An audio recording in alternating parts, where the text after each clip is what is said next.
رضی اللہ تعالیٰ عنہ جو کہ خلیفہ ثالث ہیں، اور حضرت عثمان رضی اللہ تعالیٰ عنہ کی شخصیت کوئی معمولی شخصیت نہیں تھی، لیکن بات کو آگے بڑھانے سے پہلے حضرت عثمان رضی اللہ تعالیٰ عنہ کی شخصیت پر ایک طائرانہ نظر ڈالنا ضروری ہے، کیونکہ اختلاف اور فتنہ یہیں سے شروع ہوتا ہے۔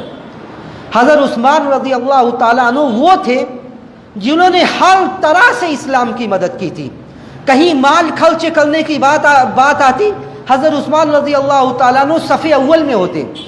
جہاں میدان جہاد میں لڑنے کی بات آتی، حضرت عثمان رضی اللہ تعالیٰ عنہ مجاہدین کے ساتھ آگے ہوتے تھے۔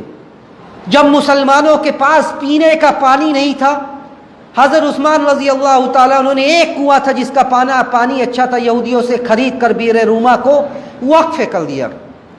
غزوہ تبوک کے موقع پر مسلمانوں کی حالت خستہ تھی، جہاد کرنے کے لیے وسائل نہیں تھے۔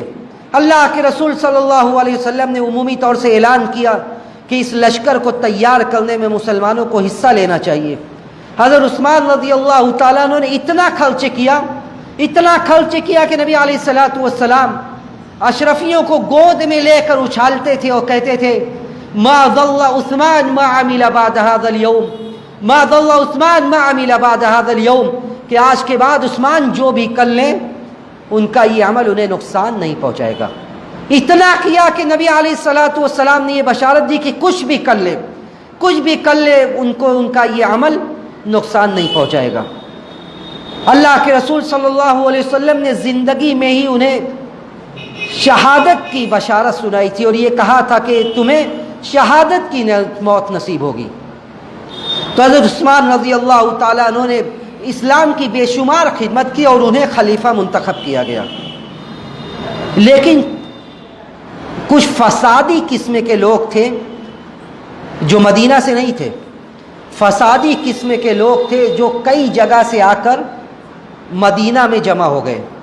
اور یہ بات ہے کب کی؟ یہ بات ہے 35 ہجری کی، ذی الحجہ کا مہینہ تھا اور 35 ہجری، جب اکثر صحابہ اکرام مدینہ سے حج کرنے کے لیے مکہ چلے گئے اور مدینہ تقریباً خالی ہو گیا، کچھ لوگ تھے اس میں۔ تو ایک وفد کوفہ سے آتا ہے، ایک بصرہ سے آتے ہیں اور ایک مصر سے آتا ہے، اور سب لوگ جو بظاہر حج کرنے کے لیے آ کر جمع ہونے لگتے ہیں۔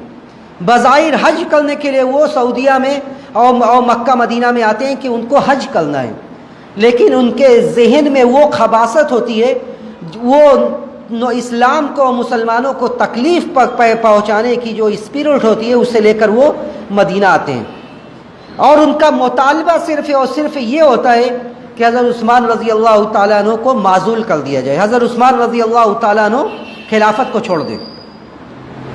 حضرت عثمان رضی اللہ تعالیٰ عنہ اتنے بردبار آدمی تھے کہ اگر وہ چاہتے تو خلیفہ وقت ہیں، اپنی طاقت کا استعمال کر کے جو لوگ محاصرہ کر رہے ہیں، جو لوگ ان کے گھروں کو گھیرے ہوئے تھے، پل بھر میں ان کا کام تمام کروا دیتے۔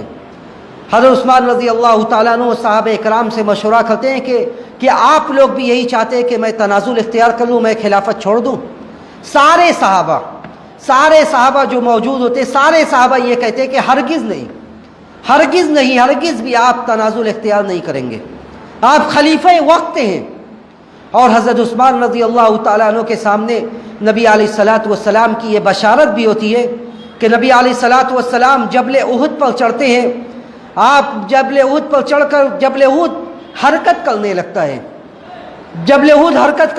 نبی علیہ الصلوۃ والسلام کہتے ہیں کہ اثبت یا احد فإن علیک نبی و صدیق و شہیدان، اے احد تو ثابت رہا، اے احد تو ٹھہر جا، کیونکہ تیرے اوپر اس وقت ایک نبی ہے، وہ صدیق، اور ایک صدیق ہے ابو بکر، وہ شہیدان، اور تیرے اوپر 2 شہید، ایک عمر اور ایک عثمان رضی اللہ تعالیٰ عنہ۔ حضرت عثمان رضی اللہ تعالیٰ عنہ کے سامنے نبی کا یہ کلمہ ہوتا ہے کہ انہیں شہادت کی موت ملنے والی ہوتی ہے۔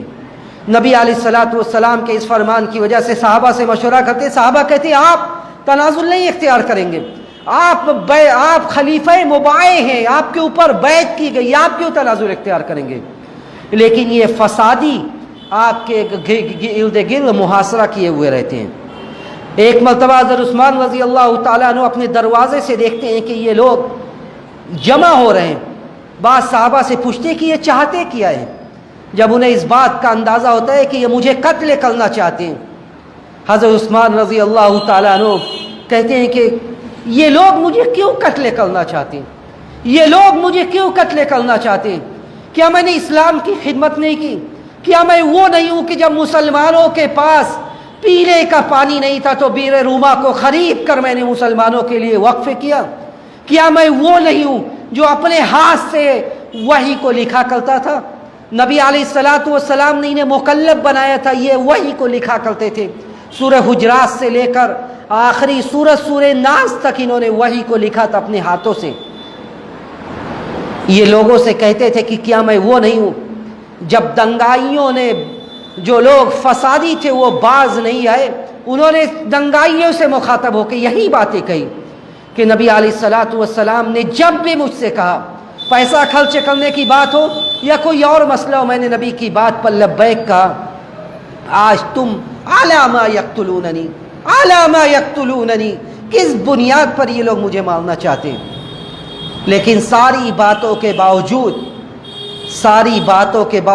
18 ذی الحجہ 35 ہجری کا وہ دن آ گیا جب یہ لوگ حضرت عثمان رضی اللہ تعالیٰ عنہ کے گھر میں داخل ہو گئے. حضرت عثمان رضی اللہ تعالیٰ عنہ کے گھر میں داخل ہوئے. حضرت عثمان رضی اللہ تعالیٰ عنہ قرآن کی تلاوت کر رہے تھے. یہ لوگ حضرت عثمان کو مارنے کے لیے آگے بڑھتے ہیں, وہ اپنا بچاؤ کرتے ہیں.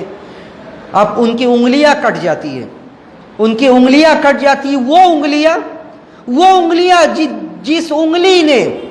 جس انگلی نے مصحف کو لکھا تھا, وہ انگلیاں جس انگلی سے قرآن لکھا گیا تھا, وہ انگلیاں کاٹ دی جاتی ہیں. اور جو ظالم قتل کرتا ہے جب وہ باہر نکلتا ہے, اس سے اس کے ساتھی پوچھتے ہیں کہ کیا معاملہ تھا اندر؟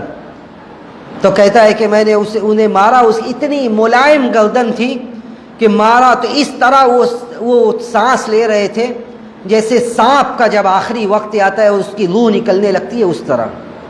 لعنہ اللہ علیہ. تو